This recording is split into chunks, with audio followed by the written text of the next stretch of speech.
ada sesuatu yang luar biasa, banyak menginspirasi setelah ngobrol tadi ya. Saya pengen tahu nih kayak gimana nih. Ini dapur Mas Gosing, kita lihat yuk, kita lengok. Nah, silakan. ya boleh Mas nih. Nah, ini saya sudah langsung membagi sampah. Ya, jadi ini kalau teman-teman nyari sampah susah awalnya kan? Iya. Gimana sampahnya? Udah buka sini.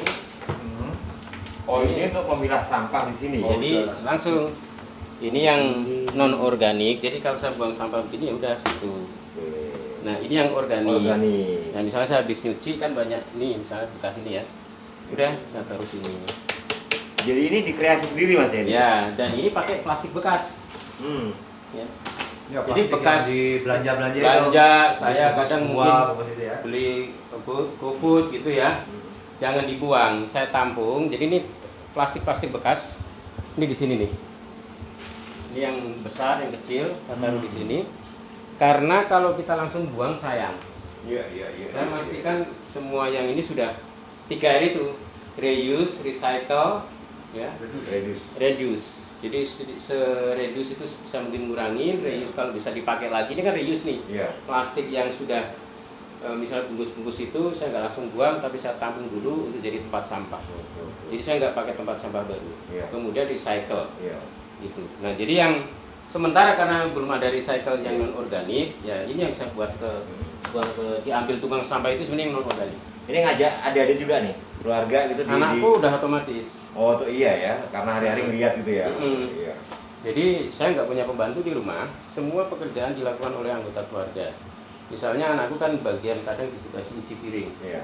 Nah dia udah paham tuh otomatis. Kalau yang organik masuk ke sini. Iya. Yang non organik masuk ke sini. Demikian juga dia udah menjadi semacam habit kesehariannya. Iya. Nah ini botol-botol ini untuk menampung jelantah. Oh ini jelantah, iya.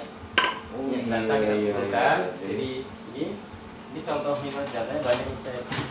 Oh terkumpul jelantahnya. Ya ini. Oh ini. Sudah nanti tinggal nunggu pengepul. Ya. Banyak nih. Jelantah ini ya. Keren kan? Dulu saya kumpulin. Ini semua bisa dikelola. Nah setelah dari dapur ini mas, terkait dengan dapur ini kemana ini? Nah setelah itu biasanya udah saya ambil ya. Begini. Kemudian saya bawa ke sana depan. Oh ada penampungan depan ya? Penampungan.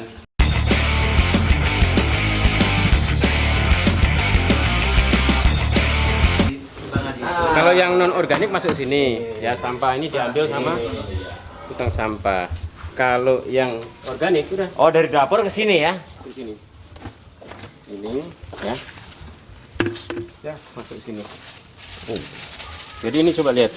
Di situ ada saya kalau nyapu halaman ya, ini rumput, ini bekas kulit jeruk ya. Kemudian ada bekas cangkang telur, bekas lele, bekas ya, semua masuk ke sini.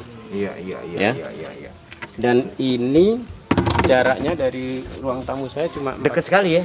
Dekat sekali. Kenapa? Saya ingin cerita sebenarnya bahwa ini nggak bau, nggak bau, dan tidak ada lalat. Nggak ada lalat, nggak bau, nggak kelihatan kotor juga. Kelihatan kotor. Tetap bersih. Iya. Nah kalau untuk buat ini mas? Nah ini tinggal cari aja tong ya. Kalau ini mungkin yang kecil begini bisa. Oh iya. Bekas mungkin bekas cat atau bisa pakai. Yang penting ini dia harus ada pipa-pipa di dalam supaya udaranya bisa masuk ya. Kemudian ini dikasih jarak. Betul. Bawahnya untuk nampung lindri atau POC, pupuk cair. Iya. Jadi dia cairannya ngendap. Ngendap ke bawah. Jadi nanti kita hasilnya ada dua. Yang bawah ini kalau dibuka ini keluar nih. Nah. Oh, ini dia nih. Nah, ini namanya pupuk cair. Iya. Pupuk cair itu kita bisa campurkan ketika kita nyiramin tanaman.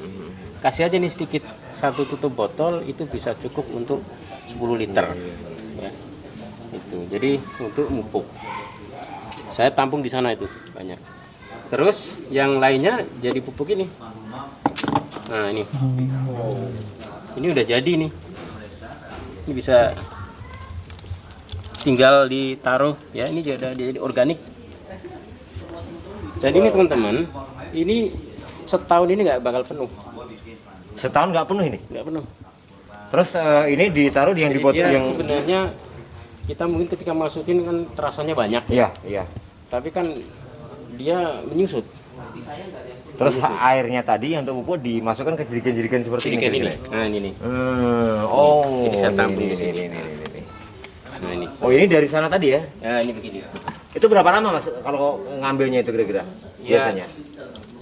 Ngambilnya tergantung, kalau udah 2 minggu, 2 minggu ya kira-kira ya? bulan gitu ya. Itu. Nah, ini airnya mungkin masih agak bau ya. Iya, Tapi nanti kita bisa ada beberapa bakteri, jadi saya ada G4 atau apa itu, nanti biasanya saya taruh sini dikit supaya mempercepat proses tumbuhnya bakteri-bakteri. Nah, itu yang kemudian akhirnya tidak bau. Nah, terus untuk dilimpan untuk nyiram-nyiram ini Ya. tanaman-tanaman begini Nah, kan? ini di rumah saya Iya. teman-teman lihat banyak sekali tanaman dan mereka nggak pernah kekurangan nutrisi. Iya. Kemudian saya nanam tanaman yang bunga-bungaan begini, itu karena untuk suplai makanan buat ini nih, madu.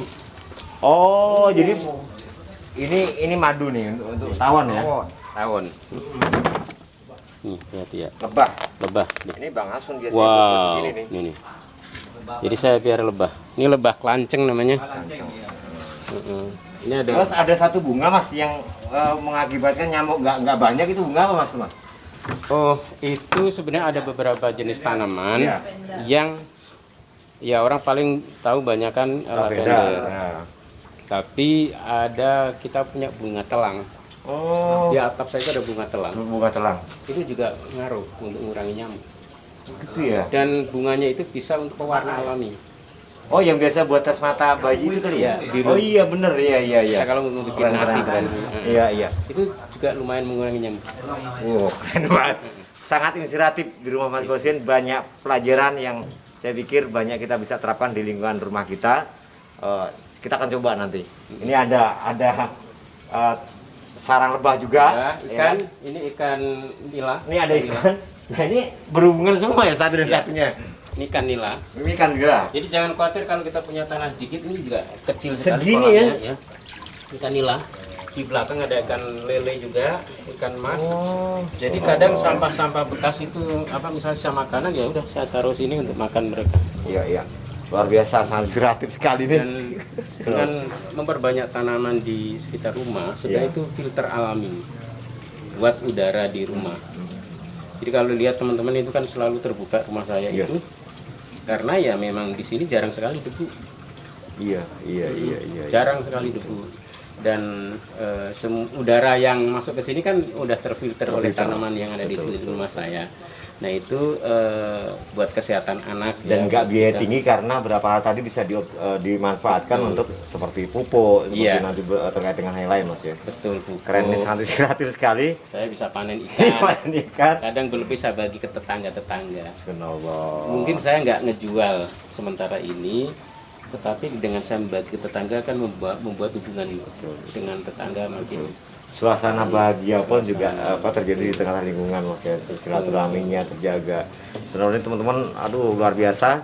Hari ini saya dan teman-teman Jakarta Bahagia ada Formapindo, Iya. silaturahmi ke rumah Mas Gosin. Banyak pelajaran atau inspirasi yang tentunya saya melek gitu. Oh, ternyata banyak hal yang bisa kita optimalkan. Satu lagi soal energi. Energi. Jadi saya hanya membayar listrik ya? Jadi listrik tagihan di rumah saya sementara ini saya hanya membayar separuh tagihan. Itu gimana? Karena yang separuhnya lagi sudah pakai solar, Solar di matahari ya. matahari. Ini di atasnya yang teman-teman kayak atap itu Oh. solar cell. Ini solar cell. Sementara kekuatannya belum bisa penuh. Iya. Tapi jadi meteran listrik di rumah saya itu sudah ekspor impor. Kalau siang rumah saya ini ngirim ke PLN. Oke. Dia jual Kalau siang jual PPN. jual arus, Arus, ya. Nah, ke PLN. Ekspor kan? Karena dari panel listriknya panel surya menghasilkan listrik. Nah, kalau malam baru saya beli ke PLN. Karena tidak menghasilkan listrik kan, saya beli ke PLN. Nah, selisih dari saya jual dan saya beli itulah yang saya bayar ke PLN. Wow. Jadi tagihannya lebih murah jadinya. Jadi Pak Niko, ini luar biasa ya kan. Tadi kita ngobrol soal lingkungan ya kan. Ini informasi Indo Pak Niko ini ada Bang Fatur juga. Ternyata di rumah kos ini terkait dengan lingkungan luar biasa. Banyak inspirasi yang bisa dikembangkan ya di rumah-rumah tangga sehingga nanti perubahan iklim pun juga kita bisa menjawabnya Mas ya kira-kira ya. Insya Allah ya setidaknya kita mulai dari unit yang terkecil dari rumah tangga sendiri. Ya kalau kita nggak bisa ngubah dunia, ya kita ubah dari unit terkecil kita, dari diri kita dan keluarga kita. Dan kalau itu dilakukan oleh orang banyak, ya insya Allah dunia akan berubah juga. Pesannya buat kita semuanya apa nih Mas Gosin? Pesannya ya mulai lakukan sesuatu hal-hal yang kecil dulu ya. Jangan tunda, lakukan sekarang juga. Begitu perubahan itu awalnya yang dari kecil-kecil dari diri kita sendiri gitu. Oke, perubahan itu dari yang kecil akan tumbuh membesar menjadi satu gerakan yang besar sehingga apa? Menjadi satu budaya baru, perubahan-perubahan yang lebih positif gitu Mas Gosin. Insya Allah. Terima kasih Mas Gosin. Okay. Ya, assalamualaikum Mas. Terima kasih. Thank you kunjungannya.